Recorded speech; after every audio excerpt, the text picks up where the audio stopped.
सारे गांव वालों से एक ही है, अपने बच्चों को पढ़ाओ अगर आगे जाना है तो। इनको वही जब ही आगे जा सकेंगे। बहुत गंभीर वो है, कंपटीशन है, बच्चों को पढ़ाओ और आगे बढ़ाओ, यही है। और भाई मैं तो आपका सेवक हूँ, भाई हूँ, छोटा हूँ, आपकी सेवा में सदैव हाजिर रहा। राजनीतिक बात में कोई कहता नहीं, लेकिन एक ही बात कहता हूँ। तो संत कुमार ने भी कह दी, 2024 की बात चली और भूषण बत्रा जी ने भी कह दी। ये कहीं ना कहीं आपके मन भी कहेगा। मैं तो एक बात कह के जा रहा हूँ, थारा आशीर्वाद बना रहा, मैं किसी का भूखा नहीं हूँ भाई, यह समझ लीजिए। तब अपना आशीर्वाद मैं तो यही है मेरी तो राजनीति भाई, मेरी ताकत ये है, तुम हो, और मेरी राजनीति भी यही है।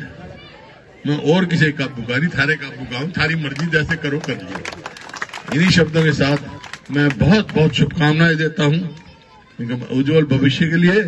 और बच्चों, बेटो देखो, इस बात की ज्यादा खुशी है, बेटियां आगे जा रही हैं। अगर बेटी पढ़ती है, बेटा पढ़ता है, तो एक घर में शिक्षा आती है। बेटी पढ़ती है तो दो घर में जाती है, एक जहां पैदा होती है, जहां ब्याह के जाती है, दो जगह। तो इस वास्ते मेरे खुशी है, मेरी बेटियां आगे बढ़ रही हैं, बेटे भी आगे बढ़ेंगे। और रुड़की गांव ने पूरे देश में नाम उज्जवल किया है। बहुत बहुत पूरे गांव को भी और मीनाक्षी को भी और कोच साहब को भी भाई इतनी मेहनत कर रहे हैं। कोच के बगैर खिलाड़ी नहीं बन सकता है, अच्छा कोच होगा जब ही खिलाड़ी बनेगा। इन सबको बहुत बहुत मेरी बधाई और मेरी शुभकामनाएं। इन्हीं शब्दों के साथ सबको भाई मेरा नमस्कार, धन्यवाद, जय हिंद।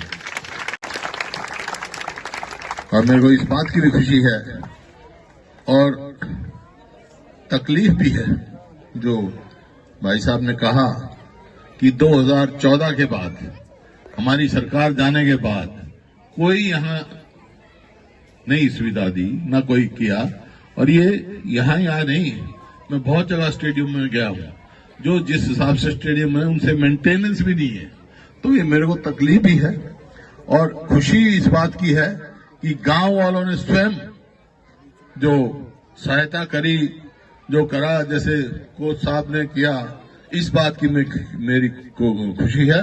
और इस बात की पूरे गांव को मैं हार्दिक बधाई देता हूं, मुबारकबाद देता हूं, रुड़की गांव को और मेरे बुजुर्गों को, नौजवान साथियों को, मेरी माताओं बहनों को, क्योंकि यही भविष्य है हमारा, बच्चे ही हमारा भविष्य है। हम क्यों सब इन्हीं के लिए करते हैं। तो भाई जो खेल नीति, शिक्षा नीति 2005 से पहले आपको याद होगा, किसी को इंजीनियरिंग करनी पड़ती थी तो या तो कर्नाटक जाते या महाराष्ट्र जाते। आज हरियाणा इतना सक्षम है कि यहाँ लोग पढ़ने आते हैं। डॉक्टरों मेडिकल कॉलेज बनाए, हम इंजीनियरिंग कॉलेज बनाए, लोग यहाँ पढ़ने आते हैं। देखिए विकास हो जाएगा। दुनिया इतनी छोटी हो गई है, इतनी छोटी हो गई है कि सवेरे दिल्ली नाश्ता करो, दोपहर को लंदन में दोपहर का खाना खाओ और रात को न्यूयॉर्क में अमेरिका पहुंच जाओ। इतनी छोटी दुनिया होगी। तो कंपटीशन बढ़ गया तो कौन आगे जाएगा? आगे वही समाज जाएगा, वो इलाका जाएगा, वो देश जाएगा जो शिक्षा में आगे रहेंगे। मेरे को बहुत खुशी है इस बात की कि रुड़की गांव ने केवल बच्चों ने केवल रुड़की गांव का नहीं, हरियाणा का नहीं, देश का नाम ऊंचा किया है, देश का। तो मैं बहुत बहुत बधाई देता हूं अपनी बेटी को और रुड़की गांव को दो बधाई, दो मेडल लेके आई भाई। ये ले आई, एक परवीन लेके आई है। मैं परवीन को भी आशीर्वाद देकर आया हूं रोहतक, और मीनाक्षी हमारी बेटी है और इनसे बहुत उम्मीद है। और इनको देखकर जो मेरे बच्चे बैठे हैं सामने, प्रेरणा लेंगे, आगे बढ़ेंगे। क्योंकि जो यहाँ चर्चा हुई, एक खेल नीति हमने बनाई, क्यों बनाई? जब मैं बना 2005 में तो मैंने देखा कि पंजाब की जो युवा पीढ़ी है वो ड्रग में बर्बाद हो रही है।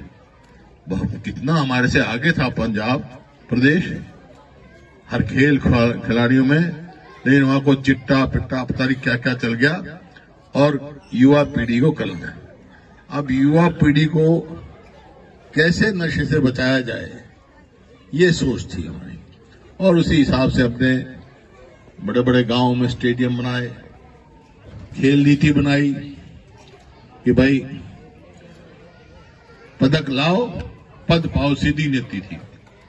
लेकिन सरकार ने उसको पूरी तरह अमल नहीं किया।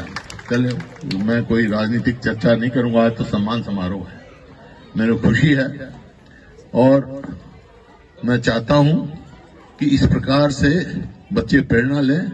और ये बेटी हमारी जो मैंने देखा इतने मेडल लेके आई हैं, तो यही मेरी शुभकामना रहेगी कि ओलंपिक जाए और ओलंपिक में गोल्ड मेडल लेके आए।